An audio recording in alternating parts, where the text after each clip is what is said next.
Ora, nem de propósito, tenho o privilégio de estar hoje com o meu grande amigo, Pastor Danilo Gugeral. Bem-vindo, Pastor Danilo, ao nosso podcast Nem de Propósito.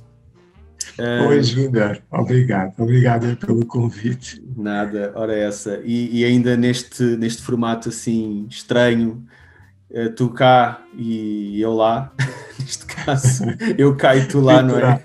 Literalmente. Literal. Mas pronto, graças a Deus que conseguimos estar juntos e falar um bocadinho. E gostava que, se pudesses, apresentasses um bocadinho quem tu és, a tua origem, como é que tem sido os últimos anos, a tua chegada a Portugal, mas pronto, vou deixar seres tu a contar antes de avançarmos um bocadinho mais na nossa conversa. Obrigado, Júnior. Portanto, eu nasci em Moçambique, Maputo. Quem não conhece o país, recomendo. O Júnior pode até talvez dar uma ajuda, né, Eu posso, à vontade. nesse sentido. Ali na província de Inhambane, tem o arquipélago do Bazaruto. Lá em cima, em Pemba, está um pouco quente agora a coisa. Mas é um país lindo, tropical. E eu estive lá até aos 20 anos. À altura em que eu falei com o meu pai, disse: pai, estou cansado desta guerra civil. Qualquer dia chamam para a tropa. Estava nessa altura a fazer, portanto, economia, estava no meu segundo ano e no quarto ano já poderia ser chamado para a tropa. E o meu pai concordou em que eu saísse. Saí e vim pedindo asilo político cá, alegando essa situação de guerra civil e de ser, de alguma maneira, um refugiado, quer dizer, um refratário, alguém que fugiu do exército. Sim. Mas então eu cheguei cá com 20 anos e uns dias. Novinho. Novinho. Não é que agora sejas velho, atenção, mas mais novinho. Mais maduro agora, talvez mais doce. Eu com 20 anos era muito verde, muito ácido, sem nenhuma conotação clubística, como é óbvio, né? Mas olha, era mesmo muito ácido, porque cheguei como ateu, ateísta, marxista, leninista. A minha faculdade era de Economia Política Marxista. E foi interessante que eu ouvi falar de Jesus cá em Portugal pela primeira vez. Era muito vago para mim. E cerca de 1 ano e meio após eu estar cá, ter ido a vários acampamentos da Palavra da Vida, em torneios de basquete e tal, eu então entreguei a minha vida, rendi-me literalmente a Jesus e tive uma experiência que talvez não seja muito usual. Eu nunca quis ser crente, nunca me quis converter, tinha orgulho de ser ateu, tinha grandes debates com os crentes e dava-lhes a volta, porque é muito mais fácil de fazer que Deus não existe do que Deus existe, né? Eu tinha toda aquela matéria bem fresca. E foi num culto, houve um apelo, eu lembro-me, eram 18 horas e 55 minutos, porque o culto acabava às 19. E sabes a hora da tua conversão, é? Pois, sei o dia, a hora. Quem quiser aceitar Jesus, eu já tinha tido vários debates, né, sobre Cristo, sobre Jesus, e tinha uns amigos crentes, e às vezes eu ia com eles à missa evangélica, e depois íamos passear e tal. E naquele dia o pastor fez o apelo e eu, talvez fosse o 100º, sei lá, já tinha ouvido Ana apelos e na boa, no gozo e tal, mas naquele dia ele fez o apelo e eu pensei, outra vez grande seca, estou farto disto. Ok, eles sabem que eu não sou crente, isto aqui é mesmo para mim. Só pode ter uma igreja pequena. Devia ter umas 35 pessoas, estás a ver? Eram os meus amigos mais uns velhotinhos. E eu, quando dei por mim, eu estava de pé a fazer oração com o pastor.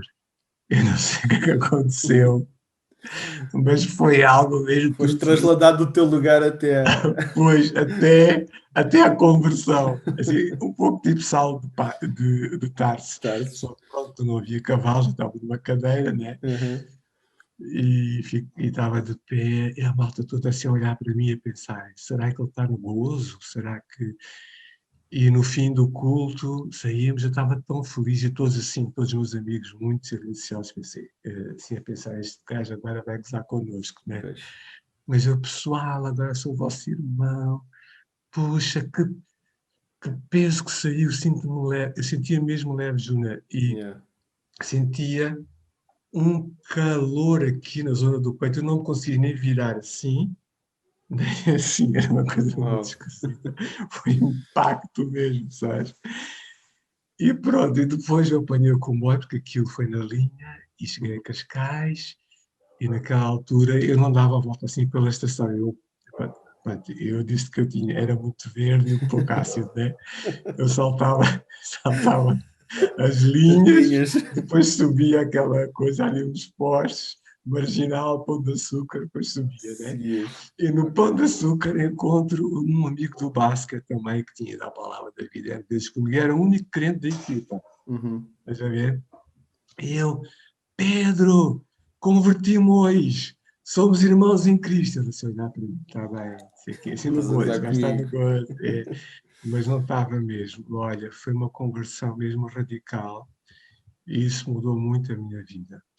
Top. Eh, Devo dizer que, na verdade, assim, umas 3, 4 semanas, um pastor dessa igreja onde eu jogava basquete, ele já me tinha feito há mais de um ano um convite para eu fazer um estudo bíblico com Uhum. ele, falar, filosofar, que era muito filósofo, cenas da dialética e tal. E eu nunca quis. E umas 3, 4 semanas antes eu fui ter com ele. Como eu disse, estava numa situação muito complexa cá, não tinha documentos, estava à Uhum. espera portanto, dessa resposta do asilo político. E,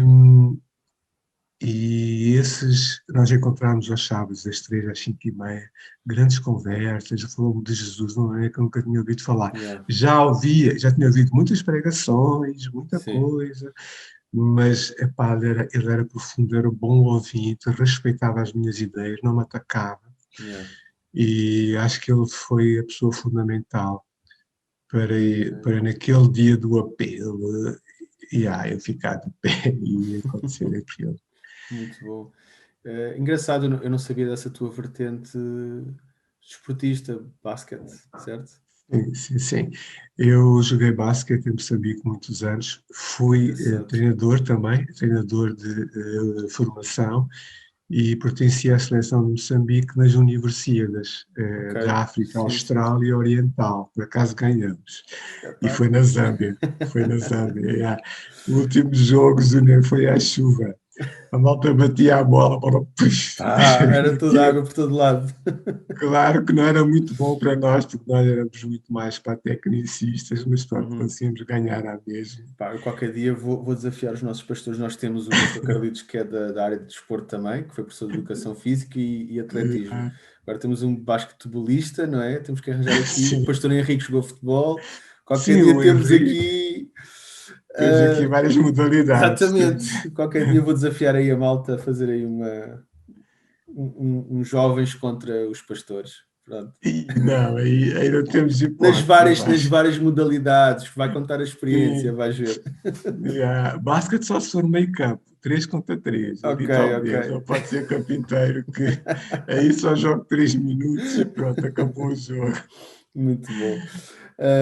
Danilo, e como é que depois foi a evolução em termos de ministério, ou seja, converteste, foi uma experiência que mudou a tua vida, foi uma transformação radical, mas depois como é que se deu esta passagem para ministério, para pastor, Uhum. para este crescimento, não é, espiritual? Yeah. Pois, é uma história também interessante, porque eu continuei os estudos bíblicos com esse pastor. Eu não aceitei Jesus na igreja dele, foi numa Uhum. igreja de amigos. Com ele era 1 a 1, estás a ver? Sim. Portanto, continuei. E houve um dia, sábado, era sábado, como te disse, que ele vira-se para mim e diz assim: Epá, Danilo, eu acho que tu devias entrar no Instituto Bíblico Português do Tujal, que é um seminário. Pá, fazias o curso de 1 ano, tu estás muito interessado, eu vejo que tu bebes, estás sedento, queres saber pá, Uhum. a palavra de Deus não é mais profunda, não sabemos o que o Estado português te vai dizer, mas não, tu não tens emprego, tu não podes ter emprego, não estás cá, portanto, legal, entras no Instituto Bíblico, fazes um ano, e quem sabe, se tu voltares para Moçambique, Deus pode te usar lá até, porque, olha, tu tens uma nova vida agora e acredito que Deus te pode usar muito em qualquer lado, também lá. E eu, ok, Zé, Zé era o nome dele, né? Sim, sim, sim. Mas olha, digo-te já, por favor, pastor, eu não quero ser como tu, eu não quero ser. Eu vejo a vida que tu tens, a pachorra que tu tens de ter. Eu não tenho estômago para isso, Zé. Pronto. Se for, se isto estiver Já estou a claro, ver que se foste daqueles que aprendeste nunca digas nunca, não é? Também. pois, comecei a aprender. Quando eu comecei a amadurecer, ainda estava muito verdinho. Quando eu comecei a amadurecer, ainda às vezes, pá, ajuda, continuo a aprender, é uma aprendizagem, mas Yeah, pronto, percebo. entrei no Instituto Bíblico Português. Quero-te dizer que a liderança desta igreja não concordou com a postura, com a visão que Deus deu ao meu pastor da altura. Uhum. Ele, pá, foi mesmo Deus. Ele investiu mesmo em mim. Eu era, recém-convertido, portanto, eu batizei-me dia 3 de novembro de um ano, fui batizado em junho do ano seguinte e em setembro entrei no IBP.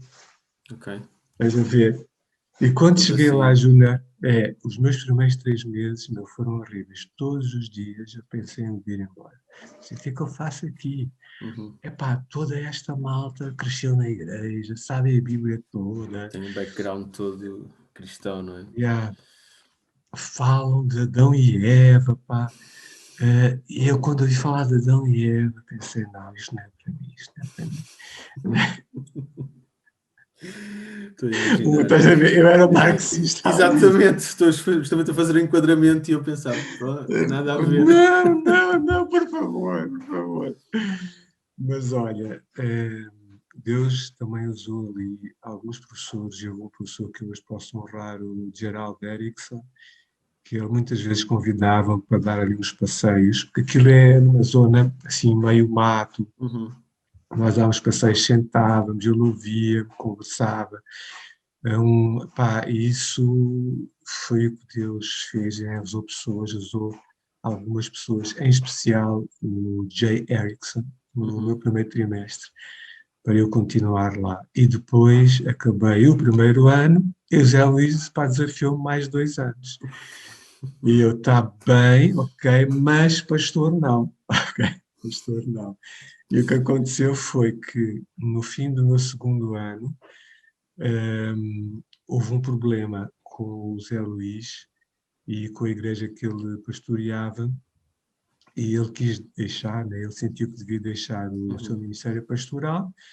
A igreja, dividiu-se e ficaram umas 5 a 10 pessoas, e havia outra, assim, uma extensão de uma outra igreja lá, portanto, em Cascais, também com umas 5, 10 pessoas. Eles conversaram, o Zé Luís entregou essas 5 pessoas dele a essa outra igreja, e essa outra igreja entrou em contacto comigo debaixo da recomendação do Zé Luís, que eu já sabia que eu não queria ser pastor, mesmo assim, eles perguntaram: quem é que tu recomendas que possa pegar neste trabalho? E já disse: pronto, eu só conheço uma pessoa, chama-se Danilo, está no IBP, é um jovem, contou a minha história. Ele acha que não quer ser pastor, mas eu acho que ele é a pessoa certa para começar o trabalho de implantação de igreja aqui. Uhum. Ele está ligado ao desporto, a malta daqui desta zona, toda a malta o conhece Conhece. como ex-ateu, então acho que é a pessoa certa. Então eles me contactaram, foi a malta da Ação Bíblica, né, que é um grupo de igreja aqui em Portugal, e, o que combinamos foi eu ir nesse verão, nas férias do segundo para o terceiro ano, ao acampamento que a Ação Bíblica tem lá no Algarve, e fazer um acampamento familiar, um de jovens, e perceber se aquilo me dizia alguma coisa Uhum. ou se eu lhes dizia alguma coisa, porque eu podia Claro. realmente não, pá, não ter chamado, porque eu achava que eu não tinha chamado pastoral. Depois desse verão, eu senti, pá, e foi um verão difícil, li muita Bíblia e qual era a vontade de Deus, Deus, isto aqui Perceber, não é? O que é que. porque seria para a vida, não é? Yeah. Normalmente, pronto. Para, portanto, para mim, ao perceber um chamado, seria para viver Yeah. esse chamado, não é? E mesmo muito contra a minha vontade, com muita ansiedade, muita insegurança, várias vezes Deus falou, tem esses versículos sublinhados numa das minhas Bíblias que eu usava naquele tempo, o Que dia, a não era hora que Deus digital, não é? falou, não era Era digital, digital, não era. era, não, era tão bom, Papel! meu. Nessa altura eu não precisava pôr gotas aqui da vista, que eu não sei se tu, pá, és jovem, se calhar não precisas. Eu tenho Ainda de pôr não, porque ainda arde, não. arde na vista, meu, é uma coisa incrível. De estares a ler o ecrã, não é? No ecrã. É, os ecrãs e tal. Então, yeah, Deus confirmou, ok, pelo menos eu faria o meu terceiro ano ligado à ação bíblica, fazendo o meu serviço, como é que eles chamavam? Serviço cristão ao fim de semana, Uhum. naquela missãozinha que a ação bíblica iria começar em Cascais. Yeah. Tinha um pastor da ação bíblica, o pastor Viriato Martins, que me iria mentorear nesse trabalho, nesse serviço cristão. Eh, E há aqui um outro detalhe, Júnior. Também o IBP não permitia que um aluno, durante o curso, era um curso de 3 anos, naquela Uhum. altura era um bacharelato, já foi há 30 e tais anos, no meio, portanto, de um dos anos, mudasse de igreja. Isso não era possível. Ok, Teríamos que parar o curso. ok. Mas olha, eu fui mais uma vez vi uma exceção. Ainda pensei, ainda bem que eu não vou mudar de igrejas, só se fores tu mesmo, Deus. Yeah. E pronto, e então fiz esse terceiro ano com a educação bíblica, depois mais tarde fui consagrado ao ministério. Muito bom. Tipo 2 anos após ter Sim, deixado sim. o IBP, porque eles têm um sistema interessante. Após a formação, eles tinham um ano que eles chamavam candidatura pastoral, mentoreado por um pastor, em que tinha um caderno de encargos, já fazia muita coisa, mas algumas coisas mais bicudas era o Depois pastor estou quem sénior, vá. trata, exato, trata dessas coisas, porque pá, eu era muito miúdo, né? O segundo ano era o estágio pastoral e era avaliado quer pela liderança pastoral, quer pela igreja local. Então isso ajudou-me, pá, eu era, digamos assim, neófito, não é? Uhum. Para usar uma expressão que Paulo usou na sua epístola pastoral, em relação a um pastor jovem também. Sim. E esse processo da ação bíblica ajudou-me a ganhar alguma maturidade. E depois a partir daí estiveste sempre ligado ao Ministério ou desenvolveste Sim. alguma coisa a nível secular? Foi. Não, full time, sempre. Tive 2 anos sabático, quando passei Uhum. por uma perda e dor, e nessa altura Deus me dirigiu claramente para a ECMAV, e então, depois desses 2 anos em que eu estive sentado, a ouvir e a curar o meu coração, Uhum. eh, portanto, retomei o Yeah. ministério na ECMAV. Yeah. Falaste, já usaste essa palavra algumas vezes e eu acho interessante. O curar, a cura. E nós vivemos hoje em dia tempos. Aliás, os tempos que vivemos nos últimos anos, não é só por causa da pandemia, mas os tempos que vivemos nos últimos anos são tempos com muita agitação, muitos problemas, em que as pessoas passam muitas vezes sozinhas por situações que se tornam até desesperantes e tornam-se. E daí advém até problemas como a solidão, a tristeza, as depressões, a ansiedade, que tu também já falaste nessa palavra hoje. E tu estás ligado diretamente ao Celebrando a Restauração, não é? És a pessoa responsável por esse ministério na nossa igreja. E como é que tu tens visto o desenvolvimento da... Tu? Parou. Espera aí.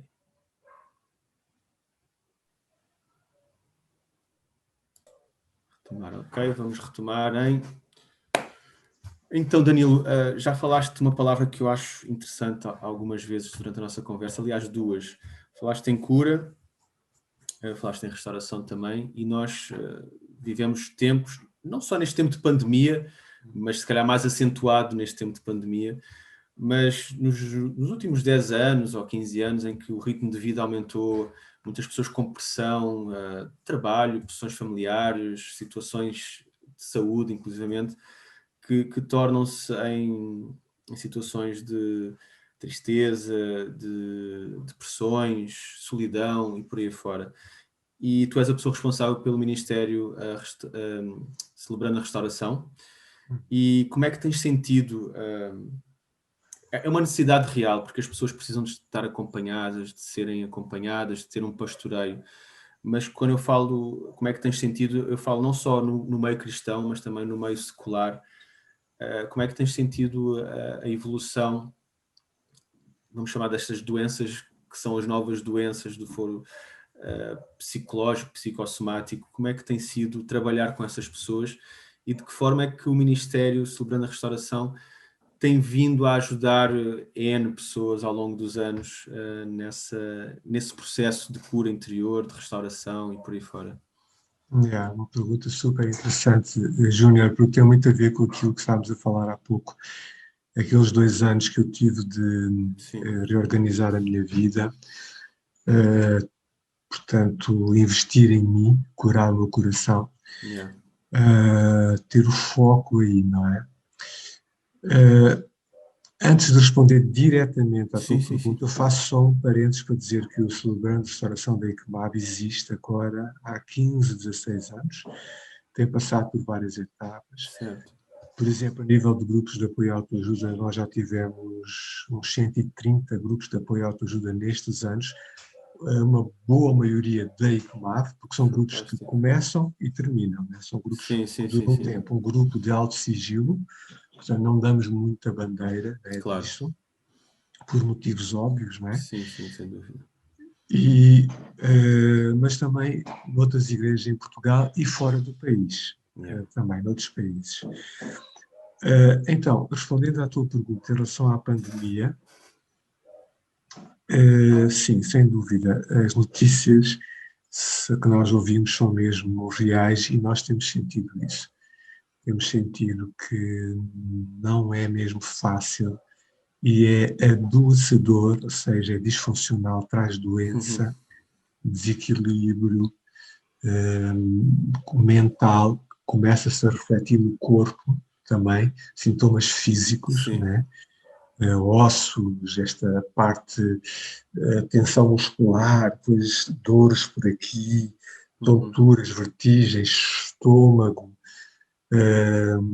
As pessoas que estão em níveis de stress muito elevados por causa do confinamento ou outras razões, outras perdas, perdas ligadas à sua segurança, à sua rotina, aos seus sonhos, àquilo que eles produziram, de repente muitas pessoas viram tudo cair ou pelo menos ficar em stand-by. Tudo isso deixa feridas psicológicas.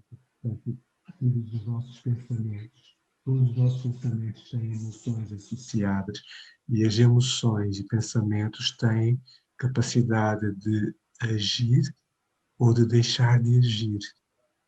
Não é? Portanto, isto é a parte psicológica, a parte da alma, e isto está mal. Estamos muito mal. E o problema, Júnior, que eu creio que os médicos e os professores nesta área reconhecem em Portugal, é que Portugal, ao contrário de alguns países da União Europeia, Portugal normalmente droga a dor das pessoas, ou seja, dá medicação. Daí Portugal ter, por exemplo, em 2020, vendido, só em Portugal, cerca de 9 milhões de embalagens de antidepressivos. Chegou aos 9 milhões, a última informação, acho que até foste tu que falaste na igreja, tinha sido 5 milhões. Isso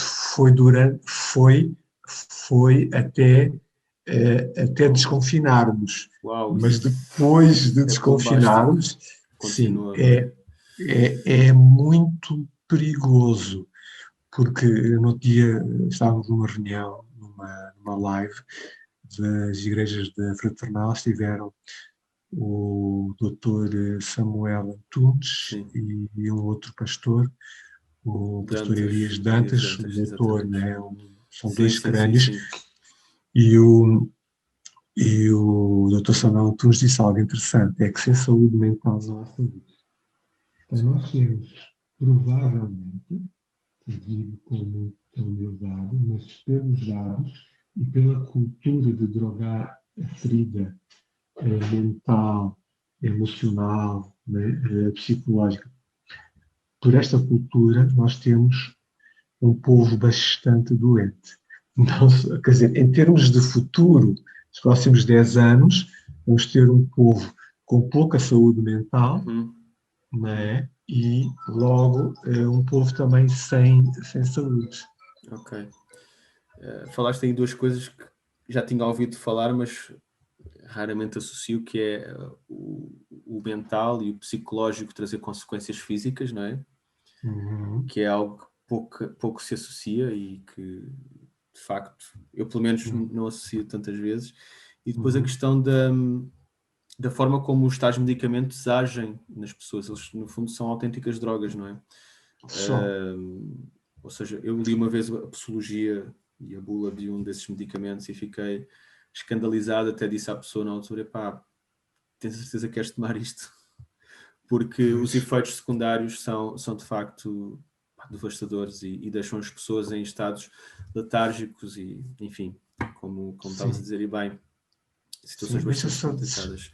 Diz força. se me permites, amigo. É assustador quando lemos a bula, né? Porém, em alguns casos, é mesmo necessário. Portanto, quando um psiquiatra recomenda,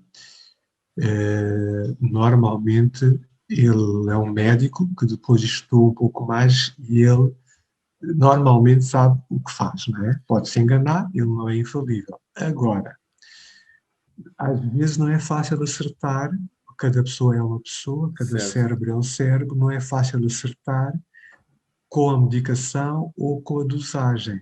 E muitas vezes é por tentativas. E este processo pode ser doloroso para E a algumas pessoas. periodicidade, porque aquilo que eu não sou expert, mas aí falo de pessoas que já passaram por situações em que tiveram que o fazer e estarem medicadas, mas a periodicidade, ou seja, durante quanto tempo, que se calhar há pessoas, e foi o que eu percebi, que se calhar tomaram tempo demais aquele medicamento e depois aquilo torna-se, não vou dizer que não haja retorno, mas há muitos sintomas que ficam e permanecem durante muito e muito tempo até que o sistema consiga. A periodicidade tem sido, da tua experiência neste caso e das pessoas Uhum. que vocês têm acompanhado, é normal uma pessoa estar 2 anos, 3 anos, 4 anos consecutivamente a tomar esse tipo de medicamentos? Ok. Pronto, essa não é bem a minha área, Ah, né? pronto, já que tinhas falado disso, Mas, mas já. sim, sim, mas posso partilhar a minha opinião. Uh, Como te disse há pouco, cada caso é um caso, mas, Júnior, é fundamental as pessoas que estão a ser acompanhadas psiquiatricamente que sejam mesmo acompanhadas, Ok. percebes? E não desistam deste acompanhamento e vão Sim, tomando porque se sentem à tona da água, sentem-se melhor exatamente. e vão continuando a drogar a dor. Era aí que eu Ponto queria número chegar. um, ponto número um. Aqui é muito importante O o acompanhamento. acompanhamento. Pronto. Ponto número dois, Júnior. Na opinião da maior parte dos técnicos nesta área, essa medicação é muito importante, até é importante para que a pessoa que estava em dor, em doença, não é, possa se reequilibrar nas suas sinapses e nos seus neuróniozinhos, né, portanto, no seu cérebro se reequilibrar e para depois fazer terapia. Porque o objetivo da medicação, de antidepressivos, por exemplo, especificamente, e as outras, os ansiolíticos, é que a pessoa depois, estando equilibrada, Estável, possa sim. entrar numa relação de ajuda competente e de confiança para se tratar. Isto para dizer que eu concordo contigo. Aquilo é, vamos dizer, uma droga, por um lado. Por outro lado, quando é bem medicada, ajuda com que as ligações se reestabeleçam. Uhum. Mas tem de ser acompanhada para depois tudo ser bem gerido pela pessoa que estudou muitos Claro, anos. sim, Estás sim. a ver? E não retira a importância, quando falei da questão do tempo, era justamente focar naquilo que estavas a dizer do acompanhamento, porque muitas vezes Uhum. as pessoas depois continuam ou não continuam por falta de acompanhamento, porque acham que já estão bem e, enfim, mas aí já íamos entrar num outro âmbito. É. Mas eu queria perguntar-te de que forma é que Uhum. o espiritual e aquilo que nós acreditamos, a palavra de Deus, o Evangelho, de que Uhum. forma é que pode ajudar pessoas que estejam a passar essas situações, e como é que vocês têm vindo a trabalhar com essas pessoas? Como é que tem sido essa Uhum. experiência ao longo dos anos? Posso só encerrar este assunto ainda antes de ir para Sim, a tua sim, tranquilo, pergunta, tranquilamente. Sim. explicando que nós temos um gabinete de psicologia, celebrando a restauração. Temos um psiquiatra que é epá, uma sumidade, é um crânio, ele é diretor de um dos hospitais lá no Algarve, Ok. é evangélico, e temos agora dois técnicos.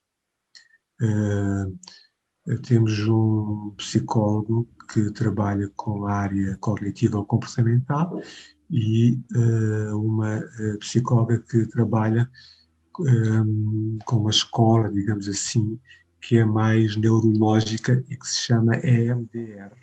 Uhum. Portanto, mas queremos alargar, porque, como tu disseste, a demanda, a procura tem sido muita. Yeah. Nós, a partir deste ano, passamos a alargar a oferta através do marketing e tem havido muitos pedidos de apoio. Ok? Então, indo à tua pergunta, como tratar, como o espiritual pode ajudar? Na minha Sim. opinião pessoal, uh, uma pessoa em burnout ou com uma depressão profunda normalmente não tem condições,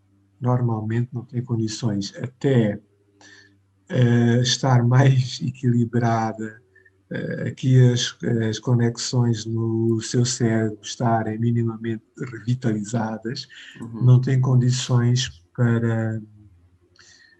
para ouvir grandes coisas, para ler, para fazer um esforço, porque está em burnout, por exemplo, ela tem é de descansar muito, tem é de revitalizar. Se saltamos etapas, não estamos a contribuir Uhum. eh, para o descanso, para depois haver cura e depois então a pessoa O estar de processo. novo capaz de ser um terreno bom, ser um coração onde a semente, que é a palavra de Deus, onde a semente vai cair e de novo vai conseguir dar a fruta 30, a 60 ou a 100. Provavelmente, se a pessoa está muito magoada e muito ferida, a pessoa não dá fruto espiritual. Uhum. Está nos outros três terrenos. E isto Yeah. acontece no mundo espiritual e no mundo social. Nós nos apercebemos mais no mundo social de pessoas que estão em comunidades cristãs, às vezes muitos anos, mas estão bloqueadas. Yeah. Sabem muito da Bíblia, têm muita informação, mas não conseguem estar em processo de transformação, não têm energia emocional, não, nem eles preferem pôr a máscara, se defenderem, se esconderem, porque dói muito. Uhum. Se elas começam-se a abrir, né? Ficam Dói, elas fecham, expostas, fogem claro. da dor, preferem ir lá sentar, ouvir, pronto, e esperar entrar no paraíso. Interessante. Não é, Aí já não há lágrimas, já não há dor, né? é verdade. Mas é interessante a forma de. E é muito importante, inclusivamente, perceber isto, que se não houver um tratamento físico, não é? Em que a pessoa consiga estar tratável, vamos deixar passar assim a palavra, muito dificilmente o espiritual vai trazer uma solução, porque as feridas, a tal segurança vai inibir que esse processo seja completo na realidade. Sim. E força, Júnior, sim. principalmente quando se trata de um burnout ou de uma depressão profunda ou quase crónica. Uhum. Agora, em relação às depressões, há vários tipos, não é? E aí convém Sim. ser bem analisado, não é? Porque há vários tipos de depressão. Mas num burnout é assim. Agora, há outro tipo de dor, feridas e perdas, onde as pessoas não ficam tão sugadas, tão assim quase a zeros, estás a ver, a nível de energia emocional. Porque uma pessoa com pouca energia emocional não consegue pensar muito. Uhum. Dói logo a cabeça. A pessoa começa a ver um filme, para não ter pachorra, baixa o volume. Yeah. A pessoa começa a ouvir um louvor, cansa-se. Aquilo não traz nada, estás peso, estás cansado. Não é que o louvor não liberte. Não é isso, estás a ver?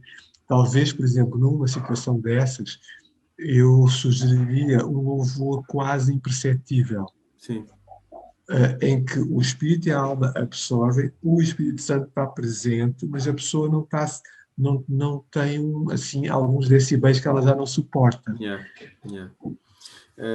Vocês têm alguma forma, como equipa, de abordar ou de fazer uma triagem ou fazer alguma... Como é que Sim, vocês normalmente trabalham essas situações? sim, exatamente. Nós estamos a começar, nós agora vamos abrir 2 novos grupos de apoio à autoajuda. Temos um agendado para dia 9 de março, aqui em Portugal, e outro dia 13 em Moçambique. Algo interessante Deus está a fazer lá, ajuda, é incrível. Quando Deus faz, né? É Yeah. mesmo algo dele. Então, a tua pergunta repete, a triagem. Então, neste momento, nós estamos mesmo em fase de triagem. Porque, ninguém deveria, na minha opinião pessoal e da nossa equipa, arriscar entrar num grupo de apoio à autoajuda, que é o nome que nós damos, Sim. sem perceber bem como funciona e se é mesmo aquilo que a pessoa quer neste momento da sua vida. Yeah. Porque é um grupo diferente, é um grupo onde a pessoa tem de desejar mesmo, de uma forma focada, investir em si mesmo. Não, ou seja, a pessoa tem de desistir de ter desistido de si. Okay. Isso de ser workaholic ou ser codependente. Por exemplo, eu como pastor, eu noto, muitas vezes sou codependente, quero salvar as pessoas, ajudar as Yeah. pessoas. Isto, eu passo por etapas de muito cansaço. Tenho de recuar, redefinir a minha vida. Isto é cíclico. Fazer as Com avaliações, não é? as avaliações com os psiquiatras, os psicólogos, os professores, os advogados, as pessoas que lidam com o público, são cuidadores, isto é Presente. normalíssimo. Pois, isto é normal, isto é cíclico, não é? Yeah. Então, a triagem é importante para a pessoa perceber, ok, eu vou entrar aqui, pá, mas vou me amar. Até vou amar o próximo, mas só como me amo a mim mesmo, nem mais nem menos. Primeiro vou investir em mim, para depois poder fazer o que Jesus mandou, que Yeah. é fazer alguma coisa pelos outros. Mas tenho de começar a fazer por mim, senão eu parto de todo e não posso fazer nada pelos outros. Yeah. Sem dúvida. Então, a triagem ajuda muito a pessoa a compreender, Júlia. Mas, em média, por exemplo, se nós abrimos um grupo de 10 pessoas, em média 2 pessoas desistem. Ok. Uma É, taxa de 20%. exato. Algumas destas duas têm razões objetivas que elas não Claro. tinham percebido. Por exemplo, um filho pequenino, muito dependente, a pessoa Sim. não consegue estar no grupo e com o filho, as coisas assim muito objetivas, né? Yeah. E depois, mais tarde, elas entram. Mas elas sabem que podem desistir porque elas não estão a conseguir investir em si. Não é uma desistência, é só um até breve. Yeah. Ok? É um adiar. Danilo, aqui um bocado em termos já de finalização, Uhum. uma palavra que tenhas para trazer às pessoas que de alguma forma se sentem cansadas, sobrecarregadas, em um estado de aflição. Já disseste, e muito bem, que nós temos capacidade de apoiar e de ajudar, seja numa área mais técnica ou numa área mais espiritual, mas queria que deixasse uma palavra também aqui a essas pessoas, e de ânimo, de incentivo e também até de recomendação.